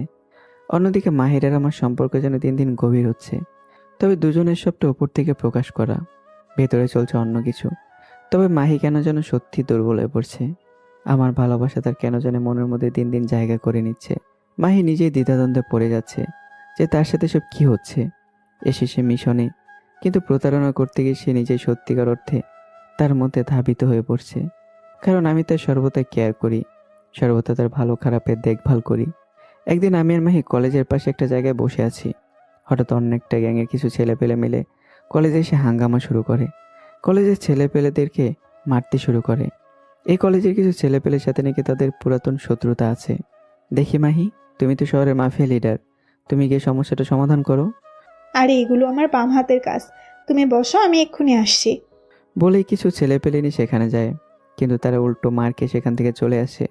খালি মাহি একা সেখানে দাঁড়িয়ে আছে। ছেলেগুলো মাহির দিকে এগোতে থাকে আর খারাপ ভাষা ব্যবহার করতে থাকে। একটা ছেলে কোমর থেকে দা বের করে মাহিকে কোপানোর জন্য যেই না কোপ দেবে, মাহি ভয়ে চোখ বন্ধ করে ফেলে। আর আমি দৌড়ে গিয়ে ছেলেটার সিনার মধ্যে একটা সজোরে লাথি মারি। ছেলেটা কয়েক হাত দূরে গিয়ে পড়ে। বাকি যারা আছে সবাই আমার দিকে একত্রে এগিয়ে আসে। আমার পকেটে অল টাইম একটা সিজার ব্লেড থাকে, যেটা হাতে নিয়ে একটাকে মারতে থাকি, কারো হাতে কারো পেটে। সব কয়টা মাটিতে শুয়ে গড়াগড়ি করছে। মাহি দৌড়ে এসে আমাকে জড়িয়ে ধরে কান্না করে দেয়। আরে পাগলি, কান্না করছো কেন? আমি তো আছি নাকি? আমি থাকতে তোমার গায়ে হাত দেবে এমন বুকের পাটাকার হয়েছে যে আমার কলিজের গায়ে হাত দেবে? এদিকে পুরো কলেজ হা হয়ে আমাদের দুজনের দিকে তাকিয়ে আছে, আমাদের কেমিস্ট্রি দেখছে। মাহি আমার বুকের মধ্যে মুখ গুজে দিয়ে কান্না করে যাচ্ছে। সে আজ বুঝে নিয়েছে আমি কেমন, কাকে সে ধোঁকা দিতে যাচ্ছে। যে তাকে মৃত্যুর হাত থেকে বাঁচিয়ে আনলো সে তাকেই। সে আজ বুঝে গেছে আমার বুকেতে শেষ ঠিকানা। সে মনে মনে ভাবে আমি আকাশকে ধোঁকা দিতে পারবো না। আজ আমি আমার মনের উত্তর পেয়ে গেছি। ওকে নিয়ে আমি দূরে কোথাও চলে যাব, থাকবো না এই শহরে। দুজন মিলে দূরে কোথাও গিয়ে ঘর সংসার করব। এদিকে আমি মাহিকে শান্ত করাতে ব্যস্ত। তারপর মাহিকে কোনোরকম শান্ত করে বুঝিয়ে শুনিয়ে বাসায় নিয়ে যাই। মাহি যেন পাগল হয়ে যাচ্ছে, কারণ সে আমাকে হারাতে পারবে না। এভাবে আরও কিছুদিন কেটে যায়, বাকি মাত্র 3 দিন। আমি কয়েকদিন লক্ষ্য করেছি মাহি কেমন যেন পরিবর্তন হয়ে গেছে। আমি যে সময়টা ওর সাথে থাকি সব সময় আমার সাথে ছায়ের মতোই লেগে থাকে, আর দূরে থাকলে সর্বদা ফোন দিয়ে খোঁজ খবর নেয়। সকাল থেকে মাহির ফোনে ওর বস ফোন করছে, কিন্তু ভয়ে ফোন রিসিভ করছে না। সে বসকে কি বলবে যে সে আমাকে ধোঁকা দিতে চায় না? বস বেশ কয়েকবার ফোন দেয়, না পারতে ফোন রিসিভ করে। কি সমস্যা মাহি? এত সময় ধরে ফোন দিচ্ছি, ফোনে রিসিভ করছো না কেন? বস, একটু সমস্যায় ছিলাম, আকাশ আমার সাথে ছিল তাই ফোন রিসিভ করিনি। ও, শুনি হাতে আর সময় বেশি নেই। তোমার ফোনে একটা ঠিকানা টেক্সট করব, আমি তখনই তুমি আকাশের ফুসলিয়ে ফাসলিয়ে আমার টেক্সট করার ঠিকানার মতো চলে আসবা। যদি কোনো কারণে এদিক ওদিক হয়, জানোই তো তোমার মায়ের অপারেশন হবে না টাকার কারণে। মাহি কী করবে কিছুই মাথায় কাজ করছে না। সে এমন মিশনে যোগ দিয়েছে কারণ এই মিশনটা করলে তারা তাকে মোটা অঙ্কের একটা টাকা দেবে, যা দিয়ে তার মায়ের চিকিৎসা ভালোভাবে করতে পারবে। তার মায়ের লিভারে টিউমার ধরা পড়েছে, সেটার অপারেশন করতে হবে। একদিকে তার ভালোবাসা, একদিকে জন্মদাত্রী মা, কাকে রেখে কাকে বাঁচাবে সে? মনের মধ্যে পাথর রেখে বলে, না না বস, মিস হবে না, আমি ওকে নিয়ে ঠিকানা মতো চলে আসবো। বলে বস ফোন কেটে দেয়। মাহি মাটিতে বসে কান্না করে দেয়, আর কান্না করতে করতে বলে, আকাশ বিশ্বাস করো, শুরুতে আমি তোমায় ঠকাতে চেয়েছিলাম, কিন্তু পরবর্তীতে তোমার সাথে থাকতে থাকতে তোমায় ভালোবেসে ফেলেছি। তোমায় ছেড়ে থাকবো কি করে আমি? বলে আরও কান্নার মাত্রা বাড়িয়ে দেয়। এদিকে আমি সমস্ত মাফিয়ার ক্রুদেরকে একত্র করার সিদ্ধান্ত নেই। অন্যদিকে আলী বাবা পরিপূর্ণভাবে প্রস্তুত। আজ বাদে কাল সে বাংলাদেশে হামলা করবে, তারপর বাংলাদেশটাকে সে নিজের দখলে নিয়ে নেবে, আর সে দেশে গড়ে তুলবে সন্ত্রাস আর জঙ্গিবাদ। সে এখনো জানে না তার জন্য কাল অপেক্ষা করছে, তার মৃত্যু ওই কালের হাতেই লেখা আছে। আলিবাবারও কয়েকটা টিম বাংলাদেশে পাঠায়, যে শহরের বিশেষ বিশেষ জায়গায় মাইন ফিট করে রাখতে, যে আগামীকালকে বাংলাদেশে সে আসবে। এদিকে আমি মাফিয়ার সমস্ত ক্রুদেরকে একত্রে করে সবার উদ্দেশ্যে কিছু কথা বলি, যে আমাদের দেশে আজ বাদে কাল অন্যরা চিনে আনার চেষ্টা করবে, তোমরা কি তাদের বিরুদ্ধে রুখে দাঁড়াবে না? পিছু হটে যাবে? সকলে একত্রে বলে ওঠে, ভাই আমরা কখনোই পিছু হাঁটবো না, যত কিছু হোক না কেন। বাহিরের যে কোনো খারাপ শক্তি আমাদের দেশকে ছিনিয়ে নিতে পারবে না। তাহলে কালকের জন্য রেডি থাকো সকলে। ওই আলী বাবা আর তার টিমের সমস্ত সদস্যকে মেরে বাংলার মাটিতে পুঁতে রাখবো। সবার সাথে কথা বলে আমি বাসায় চলে যাই। বাসায় গিয়ে মাহিকে ফোন দিচ্ছি, কিন্তু সে ফোন রিসিভ করছে না। আমি অনেকবার ফোন দেই, তবুও কোনো খবর নেই। মাহি একটু পর নিজেই ফোন দেয়। কলিজা সরি, আসলে ওয়াশরুমে ছিলাম, দেখতে পাই নাই। আচ্ছা যাও, ফ্রেশ হয়েছে, এবার কিছু খেয়ে নাও। আচ্ছা, আর কিন্তু বিকেলে দেখা করব। আচ্ছা। তারপরে আমি খেয়ে একটু বিশ্রাম নেই। বিকেলবেলায় মাহি ফোন করতেছে দেখা করতে যাওয়ার জন্য। খলিজা, আর মাত্র 5 মিনিট দাঁড়াও, আসতেছি। 5 মিনিটের মধ্যেই মাহির বাসার সামনে আমি চলে যাই। তারপর দুজন মিলে ঘুরতে বের হই। দুজনে নদীর পাড়ে একটা জায়গায় বসে আছি, উপরে আবার পার্ক। দুজনে বসে বসে কথা বলছি। হঠাৎ একটা পিচ্চি বাচ্চা এসে মাহির কাঁধে হাত দেয়। বাচ্চাটার হাতের মধ্যে একটা বল। আন্টি আমার সাথে খেলা করবা? মনা কোথায় যেন চলে গেছে। মাহির বাচ্চাটাকে দেখে মায়া লেগে যায়। হ্যাঁ বাবু, করবো তো, কিন্তু তোমার আম্মু কোথায় চলে গেছে? জানি না তো কোথায় গেছে। আকাশ তুমি বসো, আমি বাচ্চাটার সাথে একটু বল নিয়ে খেলা করি। আমার বাচ্চাদের সাথে খেলতে খুব ভালো লাগে। আচ্ছা যাও। মাহি আর বাচ্চাটা খেলা করতেছে। আমি দৌড় থেকে হা হয়ে দেখছি। মাহিকে একদম বাচ্চা বাচ্চা লাগছে। কি কিউট লাগতেছে মাহিকে দেখতে। ইস, মাহি যদি সত্যি আমার ভালোবাসতো কখনো ওর হাত ছাড়তাম না। কিন্তু আফসোস, আমার কপাল খারাপ। হঠাৎ আমি লক্ষ্য করলাম মাহির ব্যাগে থাকা ফোনটা বাজছে। আমি প্রথমে চিন্তা করি মাহিকে ডাক দেব কিনা। পরে আবার ভাবলাম না থাক, মেয়েটা খেলতেছে খেলুক। ফোনটা লাগাতার বেজে যাচ্ছে। ভাবলাম ফোনটা রিসিভ করব, কিন্তু ফোনটা হাতে নিতে নিতে কেটে গেল। ফোনের স্ক্রিনে নাম্বারটা চেক করলাম কে ফোন দিয়েছে। দেখলাম বস দিয়ে সেভ করা নাম্বার। এটা দেখে তো আমি 1000 ভোল্টের একটা ঝাটকা খেলাম। আবার একটু পরে একটা মেসেজ আসলো বসের নাম্বার থেকে। কালকে আকাশকে নিয়ে মদিনা টাওয়ারের পিছনে সেই বাড়িটাই আসো, সেখানে চলে আসবা। আমাদের বস কালকে দেশে আসবে। আর বস আরো কয়টা টিম দেশে পাঠিয়েছেন, বড় বড়, যাতে বাড়ির বা সুপার শপ আছে সব জায়গায় মাইন্ড ফিট করে রাখবে। ওরা পুরো শহর মিনিটেই তামা হয়ে যাবে। এমনিতে আমি একটা ঝটকার মধ্যে আছি, তার উপরে এমন মেসেজ দেখে আমার পায়ের নিচ থেকে যেন মাটি সরে গেছে। আমি ভাবতেছি এখন কিভাবে কি করব। এখন তো সব জেনে গেছি, মনে মনে একটা প্ল্যান সাজিয়ে ফেলি। একটু পর বাচ্চাটার মা এসে কান্নাকাটি শুরু করে দেয়। এই যে এখন কেন কান্না করছেন? বাচ্চাকে রেখে এদিক সেদিক যখন যান তখন মনে থাকে না বাচ্চার কথা? আসলে আমি কোথাও যাইনি, সে খেলতে খেলতে হুট করে আমার নজর এড়িয়ে এখানে চলে এসেছে। যাই হোক, বাচ্চার দিকে একটু ভালো করে নজরদারি করেন। বাচ্চাটাকে নিয়ে ওর মা চলে যায়। মাহি এসে আমার পাশে বসে। কলিজা আমার না কেন জানি খুব ভয় করছে। কেন জানি মনে হচ্ছে তুমি আমার লাইফ থেকে চিরতরে হারিয়ে যাবা। আমি মনে মনে বলি, নিজেই তো প্রতারণা করতেছো, থেকে বা হারিয়ে যাওয়া কি বা আসবে যাবে। কেন তোমার এমন মনে হয় যে আমি হারিয়ে যাব? জানি না কেন জানি খুব ভয় করতেছে। আচ্ছা কলিজা, তোমার একটা হাত দাও তো।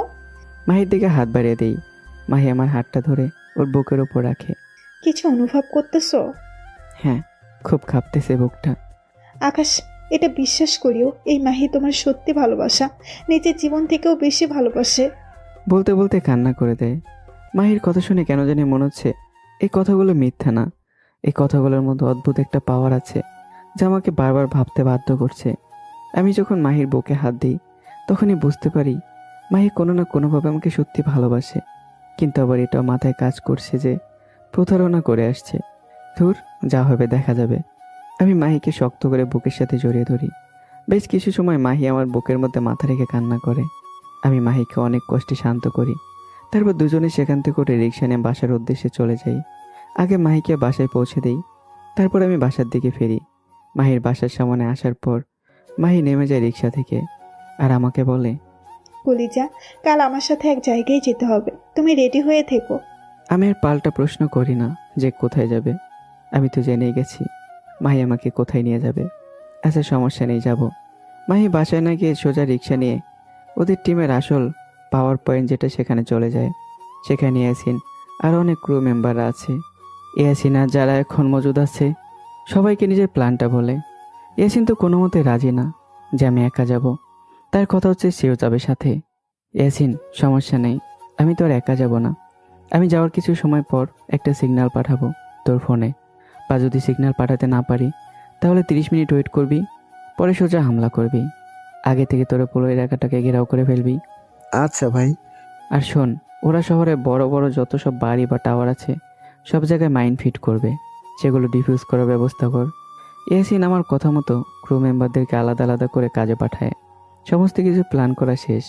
আমি বাসায় চলে আসব, তার আগে নাসির ভাইকে ফোন দেই, কিন্তু ফোন বন্ধ আসছে বারবার। আমি তো কিছুই বুঝে উঠতে পারছি না। আমি বাসায় যাওয়ার আগে এক পাক নাসির ভাইয়ের বাসায় যাই, কিন্তু নাসির ভাই বাসায় নাকি নেই। আমি বাসায় এসে ঘুমিয়ে পড়ি। সকালে উঠে নাস্তা করে মায়ের সাথে কথা বলে আবারও বাসায় এসে পড়ি। মাগরিবের পর 7টার দিকে মাহি ফোন দেয়, আমাকে রেডি হয়ে বাসার সামনে আসতে বলে।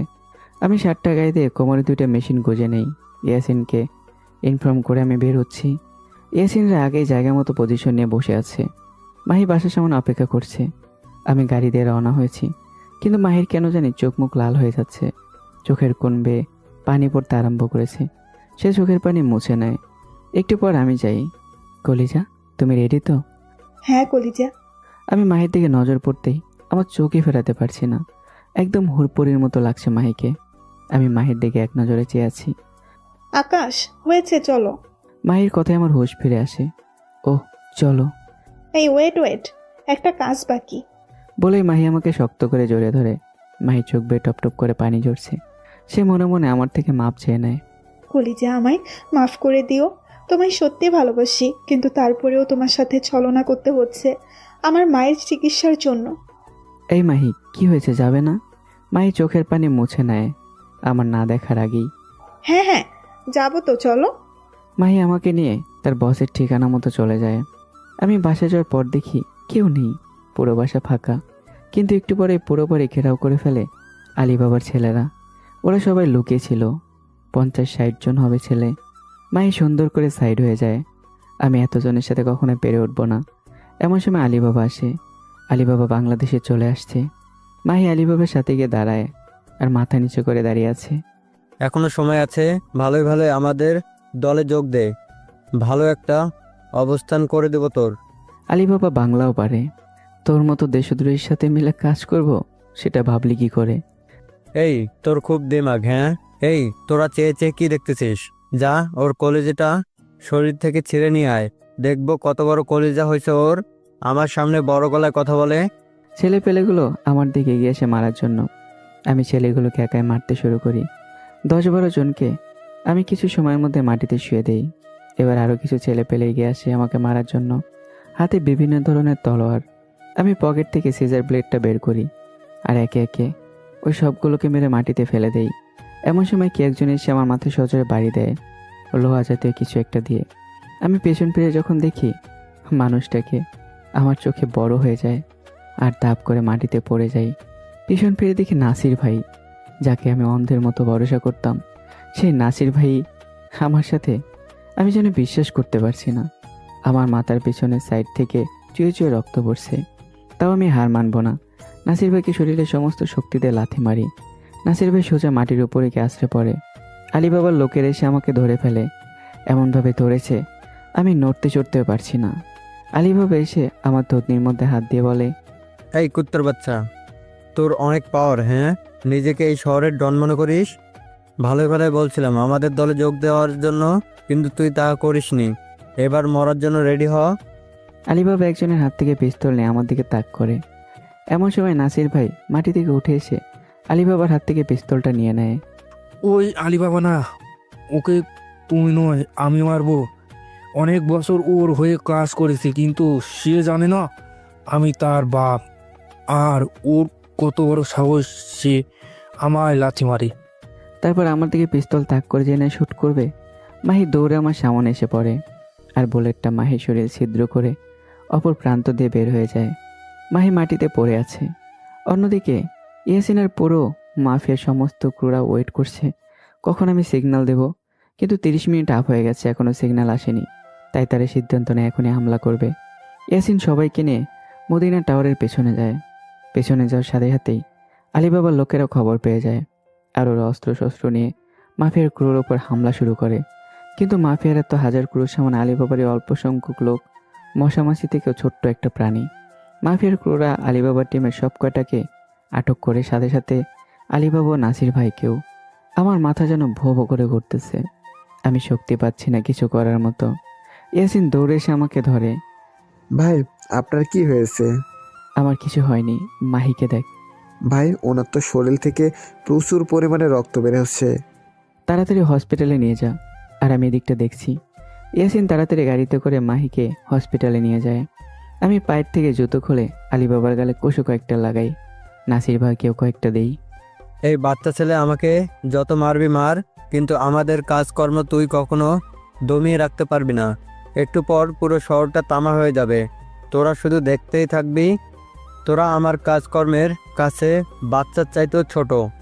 সেই স্বপ্ন নিজের ভেতরেই রেখে দে। আমি ছেলে পেলেকে অনেক আগেই মাইন্ড ডিফিউজ করতে লাগিয়ে দিয়েছি। আমি ঠিক করে কথা বলতে পারছি না, কথা বলতে বলতে ঢলে পড়ে যাচ্ছি। এই তোরা কোথায়? এখান থেকে একটাও যেন নিজের মাটিতে ফিরে না যেতে পারে। সব কয়টাকে মেরে পাশের কবরস্থানে পুঁতে দিয়ে আসবি। সাথে ওই দুমুখী সাপ নাসির, ওকে পুঁতে দেবি। বলতে না বলতে আমি নিচে পড়ে যাই। ছেলে পেলেগুলো আমাকে ধরে হসপিটালে নিয়ে যায়। একদিন পর আমার জ্ঞান ফিরে আসে। জ্ঞান ফেরার পর পাগলের মতো আচরণ করতে থাকি। মাহি, মাহি, মাহি কোথায় তুমি? ইয়াসিন আমাকে শান্ত করে। ভাই, ভাই ঠিক আছে, আপনি চিন্তা করিয়েন না। না, আমি আমার মাহিকে দেখব। আল্লাহ, এখন কি হবে? ওনার অবস্থা তো ভালো না। ডাক্তাররা সময় দিয়ে দিয়েছে 48 ঘন্টার মধ্যে জ্ঞান ফিরে না আসলে ওর চিন্তা ছেড়ে দিতে। অলরেডি একদিন পার হয়ে গেছে, এখনও জ্ঞান ফেরার কোনো নাম নিশানা নাই। এই ইয়াসিন, তুই আমাকে মাহির কাছে নিয়ে চল। ইয়াসিন চুপ করে আছে, মাটির দিকে তাকিয়ে। ইয়াসিন, কি বলছি শুনিসনি? আমাকে মাহির কাছে নিয়ে চল এক্ষুনি। ইয়াসিন না পারতে আমাকে মাহির কাছে নিয়ে যায়। আমি মাহির কেবিনে ঢোকার পর দেখি মাহি একটা বেডের উপর শুয়ে আছে, মুখে মাস্ক লাগানো। মাহির এই অবস্থা দেখে তো আমি নিজেকে ঠিক রাখতে পারছি না। মাহিকে জোরে ধরে কান্না করে দেই। মাহি, তুমি এমনটা কেন করলে? আমি ওই দিনই বুঝে গিয়েছিলাম, যেদিন তোমার বুকে হাত দিয়েছিলাম, যে তুমি আমায় সত্যি ভালোবাসো। আর গতকাল কনফার্ম হয়ে গেছি, যখন তুমি আমাকে সেভ করার জন্য নিজের জানটা দিতে চাইলে। এমন সময় একটা নার্স আসে। এই কি করছেন আপনি? এমন কান্নাকাটি করলে রোগীর ক্ষতি হবে। এমন কান্নাকাটি না করে ধৈর্য ধারণ করুন, দেখবেন সব ঠিক হয়ে যাবে। আমি কান্না থামিয়ে দেই আর চুপচাপ করে মাহির সামনে বসে থাকি। ভাই, খাওয়ার সময় হয়ে এসেছে, কিছু খেয়ে নেন। না, আমি কিচ্ছু খাবো না। মাহির জ্ঞান না ফেরা পর্যন্ত ওর সাথেই বসে থাকবো। ভাই, কিছু না খেলে যে আপনিও অসুস্থ হয়ে যাবেন। সমস্যা নেই, অসুস্থ হলে হব, তাও আমি কিছু খাবো না। আমার জেদের কাছে সবাই হার মানে। দুপুর পেরে বিকেল হয়ে যায়, মাহির জ্ঞান ফিরে আসে না। আমি তো একদম ভেঙে পড়েছি। হঠাৎ মাহির জ্ঞান ফিরে আসে। আমি দৌড়ে গিয়ে ডক্টরকে ডেকে নিয়ে আসি। ডক্টর এসে সব কিছু চেক আপ করে। না, সব ঠিক আছে, এখন আর কোনো বিপদের আশঙ্কা নাই। মাহি জ্ঞান ফিরে দেখতে পায় আমি তার পাশে বসে আছি। মাহি বেডে শুয়ে কান্না করে দেয়। সে কোন মুখ নিয়ে আমার সাথে কথা বলবে, সে কোন মুখ নিয়ে আমার সামনে আসবে, এসবই ভাবছে। এই কলিজা, কান্না করছো কেন? আমি জানি আমার কলিজাটা আমাকে সত্যি ভালোবাসে, আর আমি আমার কলিজাটাকে সত্যি ভালোবাসি। বিশ্বাস করো, আমার মায়ের জন্য শুধু এমনটা করেছি। আমার কাছে অত টাকা নাই যে আমার মায়ের চিকিৎসা করাবো, তাই বাধ্য হয়ে এই পথ বেছে নিয়েছি। আমি মাহিকে জড়িয়ে ধরে বলি, চুপ করো না, যা হয়েছে হয়েছে। তোমার মায়ের চিকিৎসা আমি করাবো। মাহিকে কিছুদিন হসপিটালে রেখে তারপর মাহিকে নিয়ে বাড়িতে চলে যাই। বাড়ি বলতে আমার মায়ের কাছে, আমাদের আসল ভিটে মাটি সেখানে। আমার মা তো মহা খুশি। একদিকে ছেলে এসেছে, অন্যদিকে ছেলে তার পছন্দের মানুষকে নিয়ে এসেছে। আমার মাও চাচ্ছিল আমাকে বিয়ে করিয়ে দিতে। যাক, এবার আমার ছেলের বিয়ে দিব আমি। আমার মার বেশ পছন্দ হয়েছে মাহিকে। বিয়ের সময় ঠিক হয়। তার আগে আমি মাহির আম্মুকে দেশে নিয়ে এসে ট্রিটমেন্ট করাই। মাহির আম্মু সুস্থ হয়ে যায়। ধুমধাম করে আমার আর মাহির বিয়ে হয়। দুজনেই তো মহা খুশি। দুজনের সংসার জীবন শুরু করি।